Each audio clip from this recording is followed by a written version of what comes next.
Everyone, आज हम बात करेंगे न्यूरोलॉजिकल फिजियोथेरेपी असेसमेंट के बारे में। बहुत ही इम्पॉर्टेंट है न्यूरोलॉजिकल असेसमेंट को सही से समझना, क्योंकि जब तक आप कोई भी असेसमेंट, इससे पहले मैंने ऑर्थो का असेसमेंट ऑलरेडी बता रखा है, क्योंकि जब तक आप असेसमेंट सही से नहीं करेंगे, पेशेंट को असेस करना नहीं सीखेंगे, तब तक आप उसकी प्रॉब्लम के रूट कॉज तक नहीं पहुंच पाएंगे। और जब तक आपको प्रॉब्लम का रूट कॉज नहीं पता होगा, आप उसे डायग्नोस नहीं कर पाओगे, तब तक आप कौन सा ट्रीटमेंट प्लान अप्लाई करोगे, कैसे आगे प्रोसीड करोगे। तो ये क्लिनिकल प्रैक्टिस के अंदर सबसे इंपॉर्टेंट है कि आपको पेशेंट को असेस करना आना चाहिए, और एक परफेक्ट असेसमेंट लेना, कीन ऑब्जर्वेशन बहुत इंपॉर्टेंट रोल प्ले करती है। हर चीज़ जो भी असेसमेंट के एक एक कॉम्पोनेंट है ना, सबका अपना अपना सिग्निफिकेंस है। आपको एक सही डायग्नोसिस तक पहुंचाने में हर चीज़ हेल्प करती है। तो इसे आपको कैसे लेना है, ये सारा आज की वीडियो के अंदर हम डिस्कस करेंगे।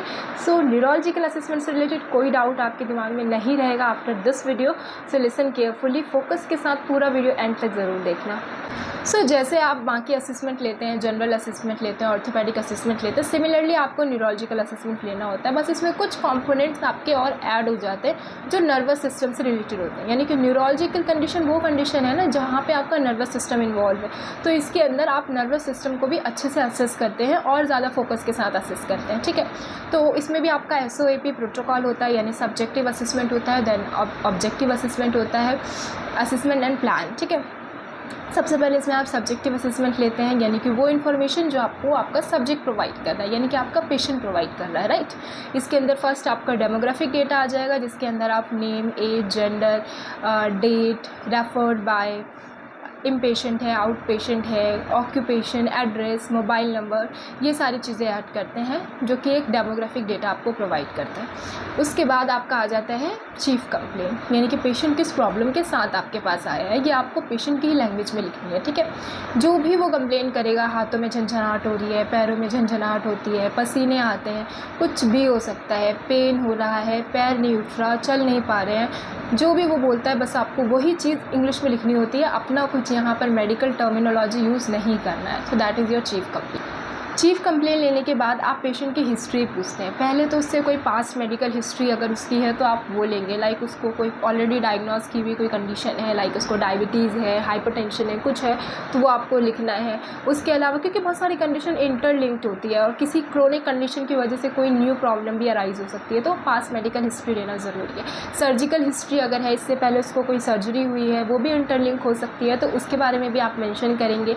उसके बाद आप पेशेंट की फैमिली हिस्ट्री लेंगे कि उसको फैमिली में किसी को इस तरीके की कोई कंडीशन, कोई प्रॉब्लम तो नहीं है, क्योंकि कुछ कंडीशंस जो होती हैं वो जनरेशन टू जनरेशन रन कर सकती है, जेनेटिक होती हैं, हेरिडिटी बेस्ड होती है, तो उसको रूल आउट करने के लिए आपको फैमिली हिस्ट्री लेनी होती है। फिर आप जो पर्सन है उसकी पर्सनल हिस्ट्री भी लेते हैं। Personal history in the sense कि उसका कैसा डाइट है, उसके बाद वो स्मोकिंग तो नहीं करता, अल्कोहलिक तो नहीं है, ठीक है, ड्रग्स वगैरह तो नहीं लेता, ये सारी चीज़ें उसकी पर्सनल हिस्ट्री का पार्ट है। उसके बाद आप उसकी सोशो इकोनॉमिक हिस्ट्री लेते हैं। ठीक है, उसका सोशो इकोनॉमिक हिस्ट्री भी बहुत इंपॉर्टेंट है कि वो किस तरीके के लाइफस्टाइल को फॉलो करता है, सेडेंट्री लाइफस्टाइल है, मतलब उसका रहन सहन कैसा है, उसका डाइट कैसा है, वहाँ पर ये भी चीज़ इम्पैक्ट कर सकती है। उसके बाद वो आपका ट्रीटमेंट कितना अफोर्ड कर सकता है, और उसका जो इकोनॉमिक स्टेटस है उससे आप बहुत सारी चीज़ें रूल आउट कर पाएंगे। ठीक है, फिर आप लेते हैं पेशेंट के सिम्टम्स की हिस्ट्री, यानी कि जिस प्रॉब्लम्स के साथ वो आपके पास आया है, जो सिम्टम्स वो आपको बता रहा है, वो कब से है,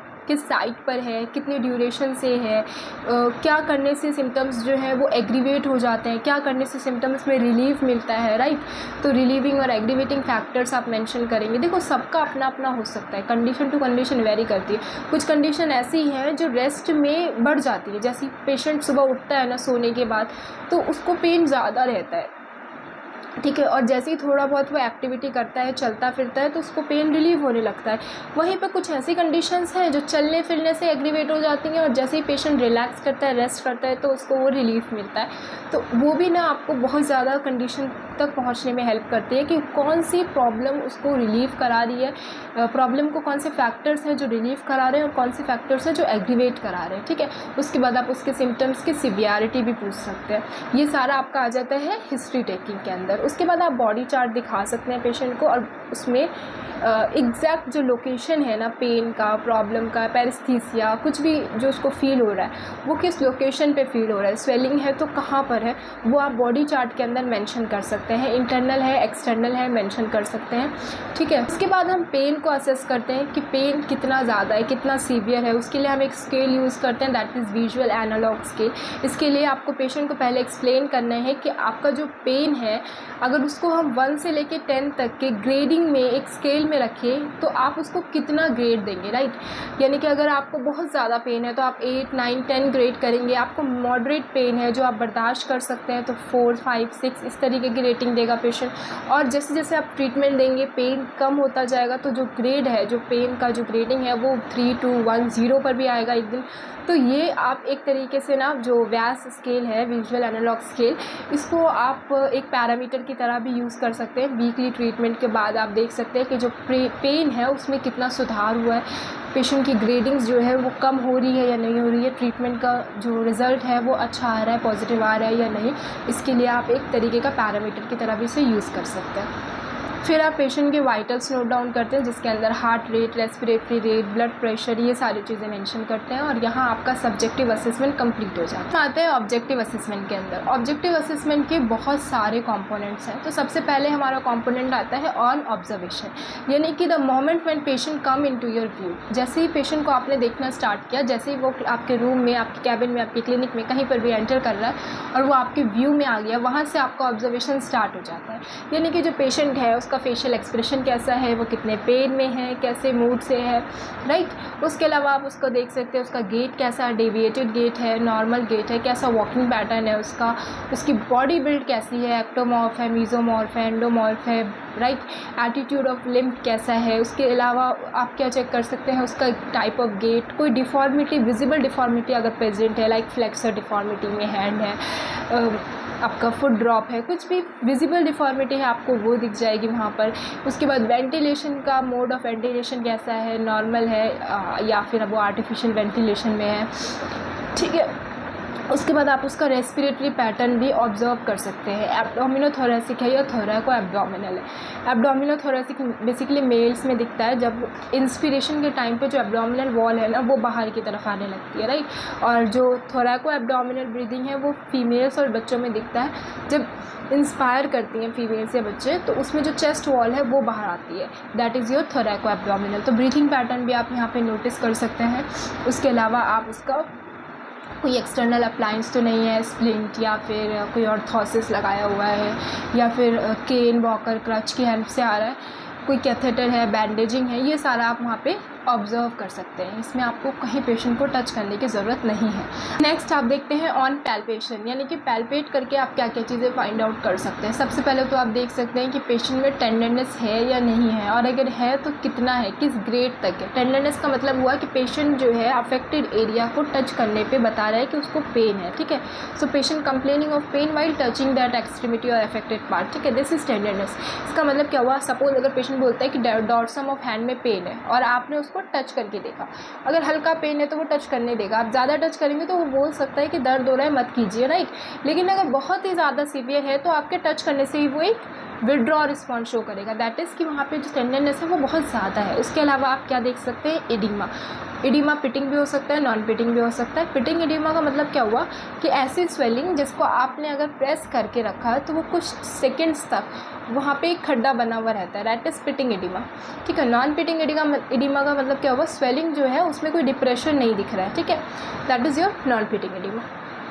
उसके अलावा आप क्या चीज़ें देख सकते हैं, वार्मथ एरिया जो है उसका टेम्परेचर कितना है और टोन कैसी है, ठीक है। मसल है तो उसकी टोन कैसी है, हाइपरटोनिया है, टोन बढ़ी हुई है, टाइट लग रही है, स्टिफ लग रही है, या फिर हाइपोटोनिया है। हाइपोटोनिया यानी कि टोन जो है वो एकदम डिक्रीज़ हो चुकी है। तो ये सारी चीज़ें आप ऑन पैल्पेशन में नोट डाउन करते हैं।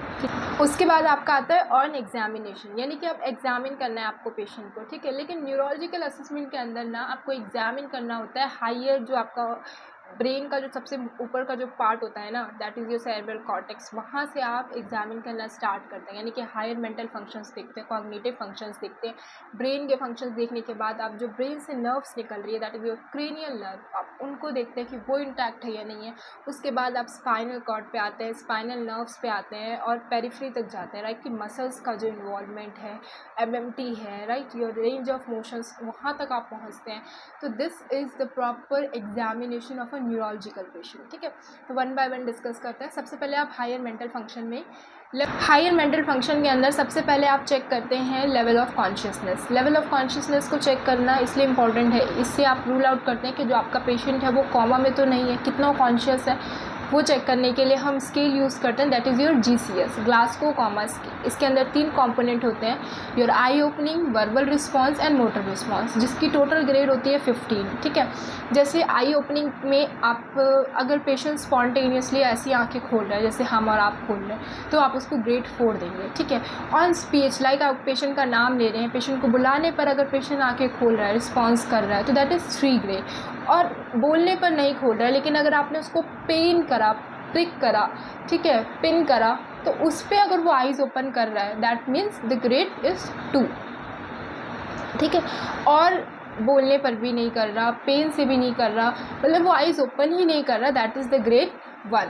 उसके बाद आप आते हैं वर्बल रिस्पॉन्स में, यानी कि आपके साथ बात करने में वो कैसे रिस्पॉन्सेस दे रहा है। सबसे पहले अगर वो ओरिएंटेड है, आप जो भी उससे पूछते हैं सही सही बोलता है, वो कहाँ पर हो, ठीक है, आपका नाम क्या है, कहाँ से हो, एनीथिंग, अगर ओरिएंटेड है, सही जवाब दे रहा है, दैट मीन्स ग्रेड 5। उसके अलावा अगर पेशेंट थोड़ा कंफ्यूज है, आप पूछ कुछ रहे हैं, बता कुछ रहे हैं, लेकिन बोल रहा है, तो ग्रेड 4, ठीक है।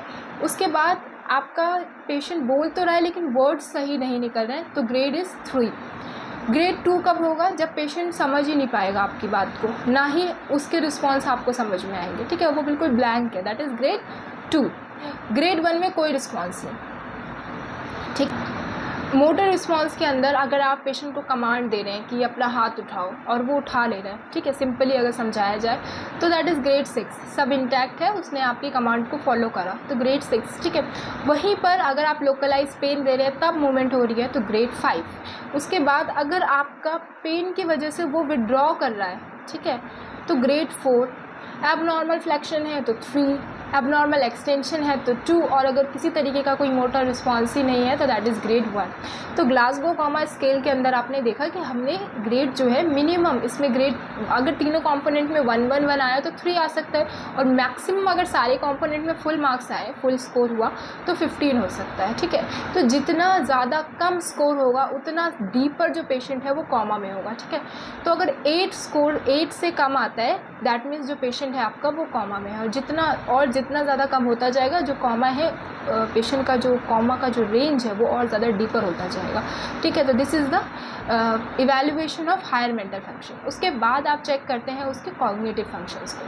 हायर मेंटल फंक्शंस के बाद आप हायर कॉग्निटिव फंक्शंस को इवैल्यूएट करते हैं, जिसके लिए आप स्केल यूज़ करते हैं MMSCE, यानी mini mental state examination scale, जिसके अंदर आपके बहुत सारे कंपोनेंट होते हैं, जिसमें आप अटेंशन, कैलकुलेशन, ओरिएंटेशन, पेशेंट का लैंग्वेज, ये सारी चीज़ें फाइंड आउट करते हैं कि ठीक है या नहीं है, यानी कि जो कॉग्निटिव फंक्शंस होती है वो इंटैक्ट है या नहीं है। तो ओरिएंटेशन चेक करने के लिए आप 5 स्कोर के 2 क्वेश्चन पूछ सकते हैं। फर्स्ट आप पूछ सकते हैं कि ये कौन सा ईयर है, कौन सा मंथ है, कौन सा सीज़न है, आज कौन सा डे है, डेट क्या है आज की, वो क्या बता रहे हैं आपको, उसका कॉग्निटिव फंक्शन कितना इंटैक्ट है, कितना ओरिएंटेड है, इससे पता चल जाएगा। आप 5 में से उसको मार्क्स देंगे। 5 चीज़ें आपको पूछनी है बस। उसके बाद आप पूछ सकते हैं कि आप कौन से जगह पर है, कौन से स्टेट पे है, कौन से कंट्री में है, ठीक है, सिटी कौन सी है आपकी, इससे रिलेटेड आप उससे क्वेश्चन पूछ सकते हैं। देन 5 में से ग्रेड दे सकते हैं। This is the for the orientation. उसके बाद आप आते हैं अटेंशन एंड कैलकुलेशन। उसके लिए आप पेशेंट के को बोल सकते हैं कि आपको बैक काउंटिंग करनी है, लाइक 100 में से 7 माइनस कीजिए, कितना हुआ, फिर 7 माइनस कीजिए, फिर 7 माइनस कीजिए। इस तरीके से आप उसको 5 टाइम्स लेके जाइए, उसका अटेंशन और कैलकुलेशन पता चलेगा। उसके अलावा आप उसको कोई वर्ड दे सकते हैं, लाइक द वर्ड वर्ल्ड। अब उसे आप बोलेंगे कि इसे अपोजिट स्पेल करो, ठीक है, यानी कि वर्ल्ड जो है उसे उल्टा स्पेल करो। पहले क्या आएगा, पहले डी आएगा, फिर एल आएगा। इस तरीके से आप उसको उसका अटेंशन एंड कैलकुलेशन चेक करेंगे। उसके बाद आप देख सकते हैं उसका रजिस्ट्रेशन के लिए आपने उसको कोई भी रैंडम 3 ऑब्जेक्ट के नेम्स दिए और उसको कुछ सेकंड्स दिए उसको रिकॉल करने के लिए, ठीक है। फिर उसके बाद आपने उससे नेम पूछा। इवन आप उसको 3 ट्रायल दे सकते हैं और तीनों ट्रायल में उसने कितना आंसर सही दिया है उसको आपको नोट डाउन करना होता है। सिमिलरली जो भी ऑब्जेक्ट सामने है, पेन, पेपर, बुक, जस्ट उसको बोला आपने और बोला कि बताओ मैंने क्या बोला। That is a pen, paper, book. वो फर्स्ट टाइम में सही बोलता है, सेकंड टाइम में सही बोलता है, थर्ड टाइम में आपको 3 ट्रायल देने होते हैं। उसके बाद रिकॉल में सिमिलरली आपको 3 ऑब्जेक्ट के नेम देने। नेक्स्ट होता है आपका लैंग्वेज, यानी कि जो उसका लैंग्वेज जो है ये भी एक कॉग्निटिव फंक्शन है, ये इंटैक्ट है या नहीं, इसे आप फाइंड आउट कैसे करेंगे। सबसे पहले लैंग्वेज के लिए आप उससे पूछ सकते हैं सिंपली कि कोई भी ऑब्जेक्ट उसे दिखा दो, उसको वो बता पा रहा है व्हाट इज़ दिस। सपोज़ आपने उसको एक ऑब्जेक्ट दिखाया और बोला कि ये क्या है, तो अगर उसने आंसर कर दिया it's a seizure, that means कि उसका लैंग्वेज जो है वो इंटैक्ट है, वो चीज़ों को पहचान पा रहा है। तो वहाँ पर आप ग्रेड करेंगे। कोई भी 2 चीज़ें उसे दिखा करके आप पूछ सकते हैं, 2 में से इसको आपको स्कोर करना है। उसके बाद आपको उसको रिपीट करने बोलेंगे, उसको आपको 1 में से स्कोर करना है। उसके बाद आप उसे 3 स्टेप की कमांड देंगे। सपोज़ आपको बताना है take the paper, fold the paper, है ना, and put the paper into the floor. ये क्या है, 3 स्टेप कमांड है। क्या वो उसको फॉलो कर पा रहा है, ये इसका लैंग्वेज का कॉग्निशन जो है वो इंटैक्ट है या नहीं, इसे आप चेक करते हैं और 3 में से ग्रेड देते हैं, ठीक है। और उसके बाद आप देते हैं read and obey the following. किसी पेपर पे आपका लिखा हुआ है क्लोज योर आइज। सपोज अगर पेशेंट वो रीड कर पाएगा क्लोज योर आइज एंड उसके बाद वो अपने आइज़ को बंद करता है, यानी कि रीड करके कमांड को ओबे कर पा रहा है, उसको आप 1 में से स्कोर करेंगे। कोई सेंटेंस लिखने के लिए दे दिया आपने, उसको 1 में से स्कोर करेंगे। उसके बाद आप उसको कोई फिगर दिखाएंगे और फिगर दिखाने के बाद बोलेंगे कि इस फिगर को कॉपी करो। अगर वो कॉपी कर लेता है तो फिर उसके बाद आप उसको 1 में से स्कोर करेंगे फिगर को, ठीक है। फिर उसके बाद आप उसका टोटल स्कोर लिखेंगे। तो आपको यहाँ पर एक तो पेशेंट का कॉन्शियसनेस का लेवल कितना है वो भी पता चलेगा और साथ के साथ आपका उसका वो अलर्ट है, ड्राउजी है, स्टूपर है, कोमा में है, किस स्टेटस में है अभी उसका जो कॉग्निटिव फंक्शन है वो भी आपको पता चल जाता है। अब आप करते हैं क्रेनियल नर्व एग्जामिनेशन, यानी कि आपने हायर मेंटल फंक्शंस देख लिया, कॉग्निटिव फंक्शंस देख लिया। अब आप मूव करते हैं क्रेनियल नर्व्स पे। क्रेनियल नर्व्स आपके 12 पेयर्स में होती हैं और ये ब्रेन से निकलने वाली नर्व्स होती हैं जो सेरेब्रल कॉर्टेक्स से, पॉन्स मेडुला से निकलती हैं और इनका अपना अपना फंक्शन होता है। 12 पेयर में होती हैं, तो कुछ सेंसरी हैं, कुछ मोटर हैं और कुछ दोनों ही रोल प्ले करते हैं, यानी कि सेंसरी भी है और मोटर भी है। तो इनका जो भी फंक्शन होता है आप वो परफॉर्म करा के दिखाते हैं, देखते हैं पेशेंट में कि वो चीज़ इंटैक्ट है या नहीं है, यानी कि वो नर्व अपना काम कर रही है तो उस नर्व का फंक्शन इंटैक्ट होगा और अगर नहीं कर रही है, डैमेज है, तो उसके फंक्शन में प्रॉब्लम होगी। सपोज आपका जो फर्स्ट क्रेनियल नर्व है दैट इज़ योर ऑल्फैक्टरी, उसका काम क्या है, the sense of smell, sensory nerve है वो। तो आप उसमें कैसे एग्जामिन करेंगे, पेशेंट को डिफरेंट फ्लेवर्स को स्मेल करके बस बताना होगा कि ये किस चीज़ का स्मेल है, राइट। अगर वो स्मेल को इवेल्युएट कर पा रहे हैं, डिफ्रेंशिएट कर पा रहे हैं अलग अलग स्मेल्स के बीच में, दैट मीन्स कि उसकी ऑल्फैक्टरी नर्व इंटैक्ट है। सिमिलरली आपका सेकेंड नर्व आता है ऑप्टिक नर्व के अंदर आप देखते हैं कि पेशेंट का इसका काम है विजन का, तो आप स्नेलन चार्ट्स के अंदर देख सकते हैं कि पेशेंट जो है उसका विजन सही है या नहीं है, यानी कि ऑप्टिक नर्व इंटैक्ट है या नहीं है, ठीक है। उसके बाद आपका ऑक्यूलोमोटर, आपका ट्रॉक्लियर, ट्राइजेमिनल, एब्ड्यूसन, ये सारे जो नर्व्स हैं आप 1 बाय 1 इवेल्युएट करते हैं। उसके बाद हम करते हैं आपका सेंसरी एग्जामिनेशन। सेंसरी एग्जामिनेशन के अंदर आप सेंसेशंस देखते हैं। सेंसेशंस 3 तरीके की होती हैं, superficial, deep and cortical. Superficial वो सेंसेशंस होती है जिसके लिए आपके एक्सटेरो रिसेप्टर्स रिस्पॉन्सिबल होते हैं, जिसके अंदर आपका पेन, टेम्परेचर, टच, प्रेशर ये आ जाता है। और डीप सेंसेशंस वो सेंसेशंस होती है जिसके अंदर आपके प्रोप्रियोसेप्टर्स रिस्पॉन्सिबल होते हैं, जैसे कि proprioception, kinesthesia and vibratory sense.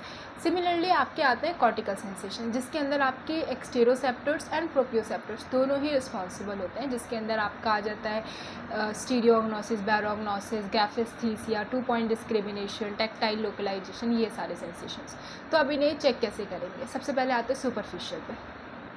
Superficial sensation में पेन चेक करने के लिए आप सिंपली पिन प्रिक करेंगे, पेशेंट पेन कंप्लेन करेगा। टेम्परेचर के लिए आप उसे 2 टेस्ट ट्यूब में कोल्ड एंड हॉट वाटर दे देंगे, आइस क्लोज में उसे टच करके बताना होगा कि ये कोल्ड है और ये हॉट है। तो आपका टेम्परेचर का डिस्क्रिमिनेशन पेशेंट कर पा रहा है, डिस्टिंग्विश कर पा रहा है हॉट एंड कोल्ड में। उसके बाद आप उसका टेम्परेचर हो गया, आपका पेन हो गया, देन टच टच फील कर पा रहा है, प्रेशर फील कर पा रहा है, ये सुपरफिशियल सेंसेशंस हैं।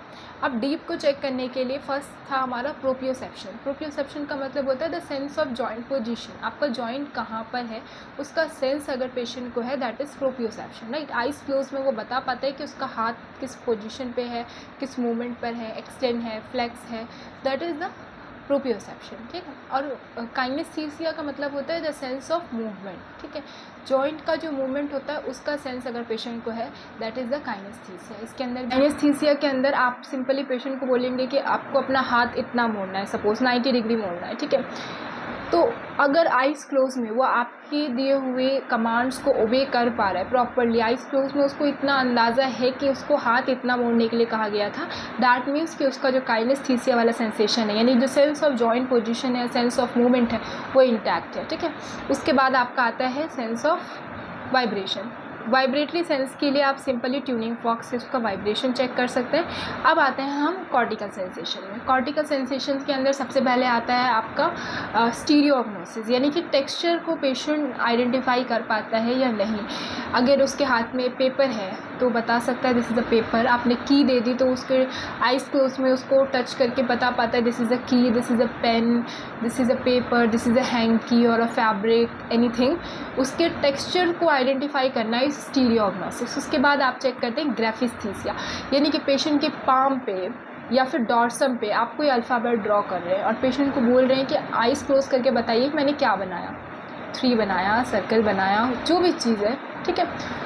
अगर वो चीज़ उसको आइडेंटिफाई कर पा रहा है, दैट इज़ द ग्राफिस्थीसिया। अगर पेशेंट अनएजुकेटेड है तो आप ये तो बता सकते हैं ना कि आपने कुछ गोल गोल किया है ना, आपने लंबी लंबी लकीरें खींची हैं, तो ऐसे भी करके आप ग्राफिस्थीसिया चेक कर सकते हैं। ऐसे प्रॉपर अल्फ़ाबेट बनाना ज़रूरी नहीं है, ठीक है। उसके बाद आपका आता है बैरोग्नोसिस। बैरोग्नोसिस के अंदर जो पेशेंट है वो सेंस ऑफ वेट जो है कि कौन सी चीज़ कितनी हैवी है, कितनी लाइट है, ये उसको आइडेंटिफाई कर पाना इस बैरोग्नोसिस। इसके लिए आप पेशेंट के आइज़ क्लोज में उसके हैंड्स पे 2 अलग अलग वेट की चीज़ें रख देंगे और पेशेंट को बताना होगा कि this one is heavy, this one is light. अगर वो सही बता पा रहा है, दैट मीन्स उसका बैरोग्नोसिस वाला सेंसेशन इंटैक्ट है। उसके बाद आपका आता है 2 पॉइंट डिस्क्रिमिनेशन। 2 पॉइंट डिस्क्रिमिनेशन के अंदर आप पेशेंट को क्या करते हैं, ये एक इक्विपमेंट की हेल्प से होता है जिसमें मिनिमम कुछ mm का डिफरेंस होता है 2 पॉइंट्स के बीच में, और उसे आप पिंच करते हैं उससे। तो जब आप उसको पिंच करते हैं ना, तो अगर वो उस दोनों पॉइंट को एक ही पॉइंट बताता है, दैट मीन्स नॉर्मल, और वो 2 पॉइंट के बीच में डिस्क्रिमिनेशन क्रिएट करता है तो वो एबनॉर्मल है, ठीक है। उसके बाद आप देख सकते हो उसका टेक्टाइल लोकलाइजेशन। आई क्लोज करके आपने उसको जस्ट एक एरिया पर टच करा, उसको पूछा कहाँ पर टच किया, dorsum of hand, forearm, shoulder, किधर टच किया, ठीक है, टेक्टाइल लोकलाइजेशन। अब इतना ज़्यादा भी नहीं, इसमें भी अगर आप स्पेसिफिकली इधर टच कर रहे हैं आइज़ क्लोज में, आइज़ ओपन करके उससे पूछिए वो यहाँ बता रहा है या इधर ही बता रहा है, टेक्टाइल लोकलाइजेशन उसका कितना शार्प है, ठीक है। ये आपका हो गया सेंसरी एग्जामिनेशन।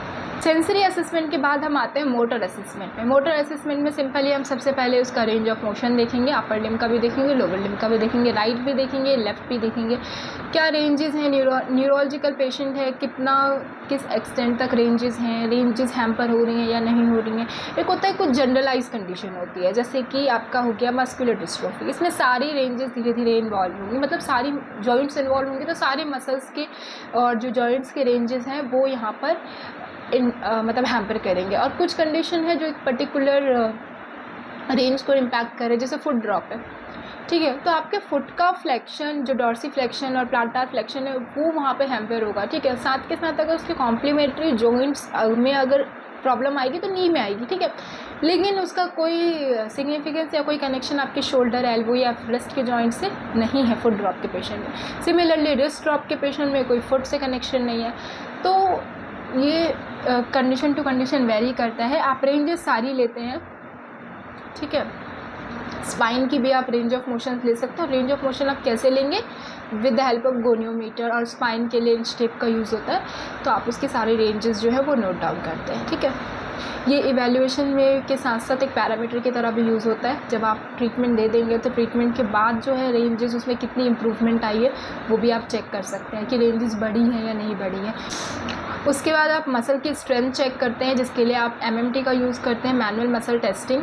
ये मैनुअली होता है, जिसके 0 to 5 ग्रेड्स होते हैं, टोटल 6 ग्रेड हुए। 0 में कुछ भी कॉन्ट्रैक्शन नहीं आते, मसल बिल्कुल पैरालाइज होती है, बिल्कुल वीकन हो जाती है। उसके बाद 1 में हल्का सा फ्लिकर ऑफ कॉन्ट्रैक्शन, जो कि आपको पैल्पेबल कॉन्ट्रैक्शन फील होता है। जैसे आपने सपोज पेशेंट को बोला अपना रिस्ट जो एल्बो है उसे फ्लेक्स करो, ठीक है। आप पेशेंट एल्बो फ्लेक्स कर रहे हैं लेकिन नहीं हो रहा है, लेकिन आपको उसके बाइसेप में ना जब पैल्पेट करके आपने रखा हुआ है तो आपको उसके बाइसेप में थोड़ा सा कॉन्ट्रैक्शन फील हो रहा है लेकिन मूवमेंट नहीं हो रही है। That is 1। 2 में क्या होगा कि पेशेंट मूवमेंट को परफॉर्म तो कर पाएगा लेकिन ग्रेविटी एलिमिनेटेड प्लेन में, ठीक है। अगर सपोज़ कोई ऐसे फ्लेक्शन करता है तो ये ग्रेविटी अगेंस्ट ग्रेविटी है, राइट, क्योंकि ग्रेविटी इसको इधर पुल कर रही है ना, और आप ऐसे कर रहे हो तो ये अगेंस्ट ग्रेविटी है। This is the normal movement. ये ग्रेड 3 के अंदर आता है। लेकिन ग्रेड 2 में यही सेम चीज़ आप कैसे करेंगे, टेबल पर आपने हाथ रखवा दिया, उसके बाद पेशेंट को बोला कि इसको मोड़ो या खोलो, यहाँ पर ग्रेविटी का कोई रोल नहीं है, ठीक है। That is grade 2। ग्रेड 3 के अंदर against gravity patient normal movement करता है, दैट इज़ ग्रेड 3। ग्रेड 4 के अंदर आप मिनिमम रेजिस्टेंस लगाते हैं। मिनिमम रेजिस्टेंस का क्या मतलब हुआ, मैं एल्बो फ्लेक्शन का एग्जांपल ले रही हूँ। एल्बो फ्लेक्शन के अंदर आपने 2 फिंगर से सिर्फ एक रेजिस्टेंस दिया और पेशेंट उसको मोड़ पा रहा है, दिस इज़ ग्रेड 4। ग्रेड 5 के अंदर आप मैक्सिमम रेजिस्टेंस लगाते हैं। मैक्सिमम रेजिस्टेंस का मतलब हुआ कि पेशेंट कितना, एक मसल कितना रेजिस्टेंस बियर कर सकती है, आपने वो पूरा लगा दिया, ठीक है। तो एकदम पूरे पाम से आपने मैक्सिमम रेजिस्टेंस लगाया लेकिन जो पेशेंट है वो मूवमेंट को परफॉर्म कर पा रहा है, दैट इज़ ग्रेड 5। इस तरीके से आप इसकी एमएमटी लेंगे सारी मसल्स की, shoulder, elbow, four arm, wrist, upper limb का भी, और सिमिलरली लोअर लिम्ब की भी एमएमटी लेंगे, ट्रंक की भी एमएमटी लेंगे। ट्रंक में आप फ्लेक्शन, एक्सटेंशन, रोटेशंस की एमएमटी लेते हैं। उसके बाद आप रजिस्टर्ड आइसोमेट्रिक्स कराते हैं अपर लिम्ब और लोअर लिम्ब की, उसे चेक करते हैं। फिर आप चेक करते हैं रिफ्लेक्सेस। रिफ्लेक्सेस भी 2 तरीके के होते हैं आपके, superficial and deep. Superficial reflexes के अंदर आपका एब्डोमिनल रिफ्लेक्स आ जाता है, ठीक है, क्रेमास्टर रिफ्लेक्स आ जाता है, आपका प्लांटार रिफ्लेक्स आ जाता है, उसके अलावा आपका कैडॉक और ओपेहम, ये सारे रिफ्लेक्सेस आ जाते हैं। Bicep jerk, brachioradialis, tricep jerk, नी जर्क, एंकल जर्क, ये सारा आपका deep reflexes, deep tendon reflexes होते हैं, जिसे आप हैमर की हेल्प से लेते हैं, ठीक है। ऑर्थोपेडिक हैमर जो होता है उसकी हेल्प से इसे चेक करते हैं। उसके बाद आप मसल की गर्थ देख सकते हैं। मसल की गर्थ को चेक करना कि क्योंकि अगर लिम्ब है, कोई लिम्ब इन्वॉल्व है तो लेफ़्ट और राइट दोनों साइड की अगर आप मसल गर्थ देखेंगे तो आप एट्रोफी जो है, जो विजिबल एट्रोफी नहीं है, बहुत ही माइनर सा एट्रोफी हुआ है, तो उसको आप इवैल्यूएट कर पाएंगे, ठीक है।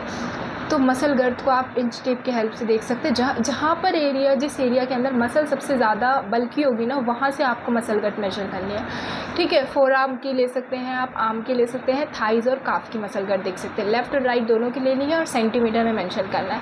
लिम्ब, नेक्स्ट आप लेते हैं लिम्ब लेंथ डिस्क्रिपेंसी, यानी कि जो लिम्ब की जो लेंथ है ना उसमें क्या डिफरेंस है वो आप यहाँ पे चेक कर सकते हैं। LLD नॉर्मली तो लोअर लिम्ब में होता है, लेकिन ऐसा नहीं कि अपर लिम्ब में नहीं होता, उसमें भी हो सकता है, ठीक है, फ्रैक्चर वगैरह के बाद, या कंजेनाइटल भी होता है। लेकिन अपर लिम्ब की लेंथ में अगर डिफरेंस है तो उसमें उसका पैटर्न, वॉकिंग पैटर्न वगैरह डिस्टर्ब नहीं होगा। तो जो डिस्टर्बेंस आती है वो लोअर लेग में आती है, इसीलिए इसको लोअर लेग के लिए कंसीडर किया जाता है मैक्सिमम। तो लेग लेंथ डिस्क्रिपेंसी बोले या लिम्ब लेंथ डिस्क्रिपेंसी बोले, इसके अंदर क्या होता है कि जो लिम्ब्स होती है ना उसकी लेंथ में एक माइनर सा डिफरेंस होता है। अगर ये डिफरेंस 2 सेंटीमीटर से बिलो है तो वो एसिम्प्टोमेटिक है, पेशेंट को कोई खास सिम्टम्स नहीं दिखेंगे, कोई पेन वेन नहीं होगा, थोड़ा सा गेट डेविएशन अगर आप ध्यान से देखें तो हो सकता है। लेकिन वहीं पर अगर ये डिफरेंस 2.5 सेंटीमीटर से एक्सीड कर जाती है तो पेशेंट को पेन और सिम्टम्स जो है वो दिखने लगते हैं, ठीक है। लिम्ब लेंथ डिस्क्रिपेंसी 2 तरीके की होती है आपके, ट्रू एंड एपरेंट। ट्रू में क्या होता है ना कि आपका जो स्केलेटल है वो इन्वॉल्व है, यानी कि जो बोन की जो लेंथ है वो सच में शॉर्ट हो रखी है, फ्रैक्चर की वजह से हो सकता है, कंजेनाइटल भी हो सकता है, ठीक है। और एपरेंट का क्या मतलब है कि यहाँ पर फंक्शनल शॉर्टनिंग हुई है लिम्ब की, ठीक है। हो सकता है पेल्विक जो है उसकी डेविएशन की वजह से एक लिम्ब छोटा लग रहा है, ठीक है। तो ये डिफरेंस यहाँ पर दिख सकता है। उसके अलावा इसे मेजर कैसे करेंगे आप, इसे मेजर करते हैं आप इंच टेप से, ठीक है। आपको ASIS यानी कि जो आपका इंटीरियर सुपीरियर इलेक्स स्पाइन है वहाँ से मिडिल मैल्यूलस तक की लेंथ मेजर करनी है। सिमिलरली दूसरी लिम्ब की करनी है। दूसरा आप इसको एम्ब्लाइकल से मीडियल मैल्यूलस तक मेजर कर सकते हैं बोथ लिम्ब्स की, ठीक है। और एलएलडी को बहुत ही ध्यान से करना होता है, बहुत ही माइनर सा डिफरेंस जो है वो नेग्लेक्टेड रह जाता है कई बार, तो बहुत ही इसको फोकस के साथ करना होता है और उसको आपके डोमिनेंट आइज से ही देखना चाहिए, ठीक है। नेक्स्ट हम बात करते हैं मसल टोन की। मसल टोन जो होती है वो बढ़ी हुई है तो हाइपरटोनिसिटी, अगर मसल टोन कम है तो दैट इज़ हाइपोटोनिसिटी। हाइपरटोनिसिटी भी फर्दर हो सकती है, आपकी रिजिडिटी भी हो सकता है उसमें, और उसमें आपका flaccidity, rigidity and spasticity. Flaccidity तब होती है जब हाइपोटोन होता है, यानी कि टोन कम होती है तो उसे आप फ्लैसिडिटी बोलते हैं। जहाँ टोन बढ़ जाती है it can be spasticity and can be rigidity. Rigidity भी फर्दर कॉकबियल टाइप हो सकती है, लीड पाइप टाइप हो सकती है। तो ये चीज़ें आप कैसे कैलकुलेट मतलब फाइंड आउट करेंगे कि मसल की टोन कैसी है, उसके लिए आप यूज़ करते हैं modified Ashworth scale. Modified Ashworth scale और एशवर्थ स्केल में बस एक ही ग्रेड का फ़र्क है, इसमें +1 ऐड हो जाता है जिसमें उसमें +1 नहीं था, बस यही डिफरेंस होता है। बाकी इस स्केल के अंदर 0 to 4 की ग्रेडिंग होती है, 0 के अंदर कुछ भी मसल में कुछ भी रिस्पॉन्स नहीं आता, फ्लैसिड होती है पूरी मसल। 1 में हल्का सा फ्लिकर ऑफ कॉन्ट्रैक्शन आता है। 1+ के अंदर आपका जो मसल है ना वो मिड रेंज पे रेजिस्टेंस शो करती है, और 1+ के बाद आपका आता है 2 जिसमें वो नॉर्मल रहती है। 3 के अंदर हाइपर टोनिसिटी रहता है, एंड 4 के अंदर मसल जो होती है पूरी तरीके से रिजिड रहती है। तो इस तरीके से आप मसल की टोन चेक कर सकते हैं, और आपको इसमें हर मसल की करनी है। लाइक शोल्डर कंपोनेंट आप देखेंगे तो फ्लेक्सार्स का जो पूरा ग्रुप है एक साथ आप देखेंगे, फ्लेक्सार, एक्सटेंसार्स, एब्डक्टर्स, अडक्टर्स, एक्सटर्नल रोटेटर्स, इंटरनल रोटेटर्स, सबके आपकी टोन को लेफ़्ट और राइट दोनों साइड की मेंशन करते हैं। सिमिलरली आप लोअर लिम्ब की करते हैं। उसके बाद आप आते हैं पॉस्चर पे।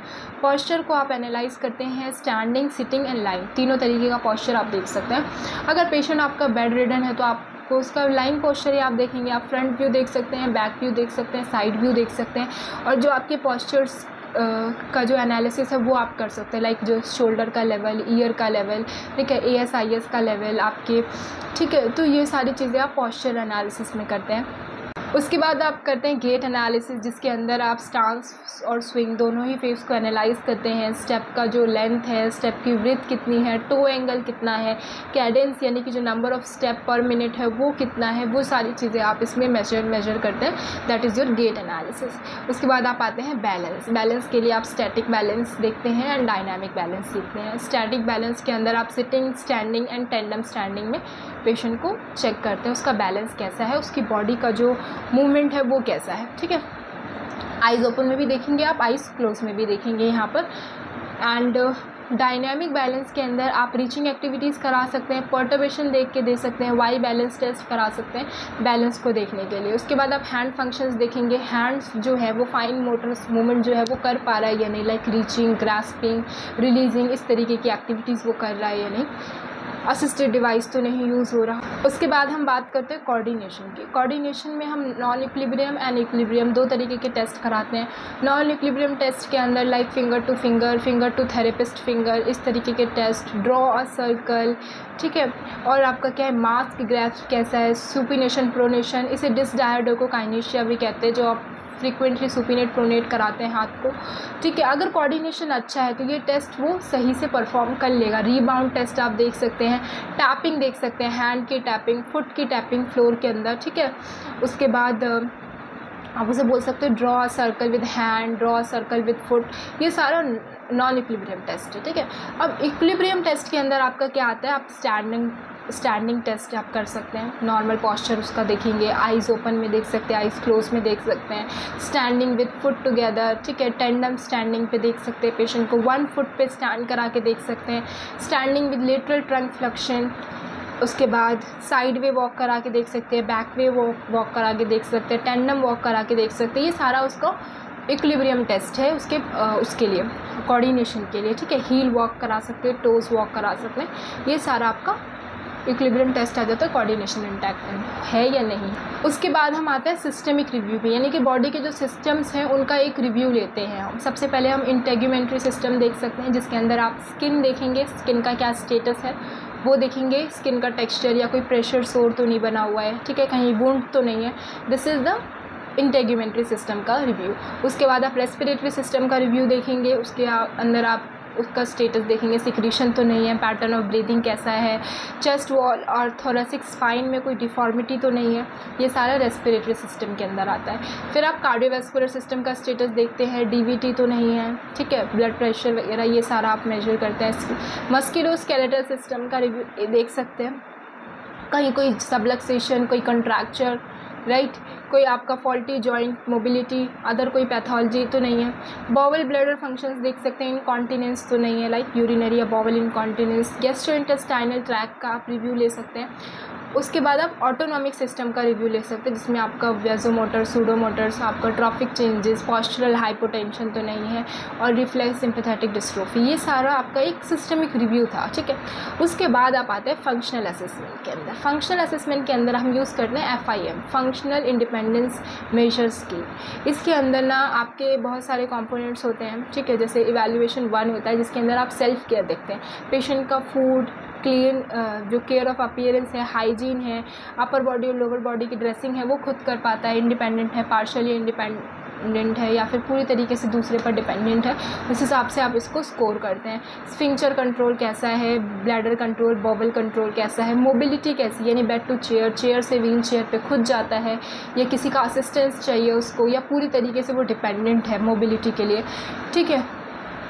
टॉयलेट, बाथटब या फिर शावर के लिए भी वो अगर डिपेंडेंट है तो ये उसकी मोबिलिटी। उसके बाद आप उसका कम्युनिकेशन देख सकते हैं, ऑडिटरी एंड वर्बल, सुनने में और बोलने में उसका कम्युनिकेशन इंटैक्ट है या नहीं है। Social adjustment and cooperation check कर सकते हैं, प्रॉब्लम सॉल्विंग, मेमोरी, ठीक है, ये सारी जो है उसके FIM के अंदर आ जाती है, फंक्शनल इंडिपेंडेंस मेजर स्केल के अंदर। अब हम करते, उसके बाद हम आते हैं इन्वेस्टिगेशन। इन्वेस्टिगेशन वाले पार्ट में आप लेबोरेटरी टेस्ट करा सकते हैं, जो भी आपको लग रहा है कि किसी तरीके की कंडीशन हो सकती है, जो भी सस्पेक्टेड कंडीशन लग रहा है उसके लिए आप लैब टेस्ट करा सकते हैं। दूसरा, आप उसमें रेडियोलॉजिकल इवैल्यूएशन इन्वेस्टिगेशन करा सकते हैं, जिसके अंदर आप एक्सरे, CT स्कैन, MRI, आप किसी चीज़ की रिक्वायरमेंट है, बोन स्कैन की रिक्वायरमेंट है तो वो आप यहाँ पे कर सकते हैं। उसके बाद आप प्रॉब्लम लिस्ट करते हैं, इम्पेयरमेंट, फिजिकल डिसेबिलिटी कितनी है, फिजिकल इम्पेयरमेंट कितना है, ये सारा आप उसमें मेंशन करते हैं, और इन सब के बाद आप अपने डायग्नोसिस पे पहुँचते हैं। उसके बाद आपका आता है फंक्शनल डायग्नोस, यानी कि इतना सारा चीज़ जो भी आपने ऊपर से करा, डेमोग्राफिक डेटा से स्टार्ट करा और इतने सारे टेस्ट परफॉर्म किए, इतना सारा असेसमेंट लिया, उसके बाद आप एक डायग्नोसिस पर आ जाते हैं जो आपका फंक्शनल डायग्नोस होता है, यानी कि आप प्रॉब्लम को अब पकड़ लेते हैं, ठीक है।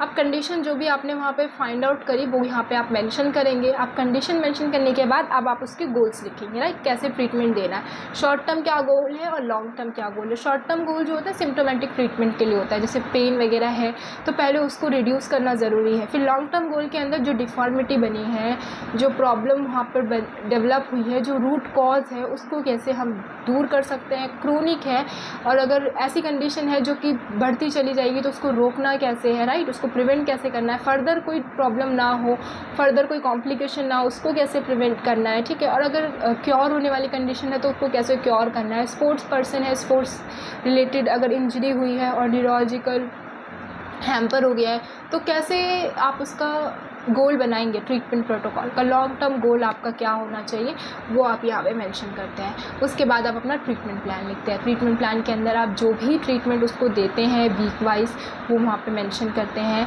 उसके अलावा आप अगर इलेक्ट्रोथेरेपी दे रहे हैं तो कौन सी मोडालिटी यूज़ कर रहे हैं, किस इंटेंसिटी में यूज़ कर रहे हैं, कौन सा करंट यूज़ कर रहे हैं, वो मेंशन ज़रूर करते हैं। उसके बाद अगर आप एक्सरसाइज करा रहे हैं तो क्या ड्यूरेशन है, कितनी रिपीटेशन है, कितने सेट्स करा रहे हैं, वो सारी चीज़ें आप ट्रीटमेंट प्लान के अंदर मेंशन करते हैं। सिर्फ एक्सरसाइज का नाम लिख देना इज़ नॉट इनफ, ठीक है, उसके रिपीटेशंस, उसकी इंटेंसिटी, उसका ड्यूरेशन भी मेंशन करना ज़रूरी होता है।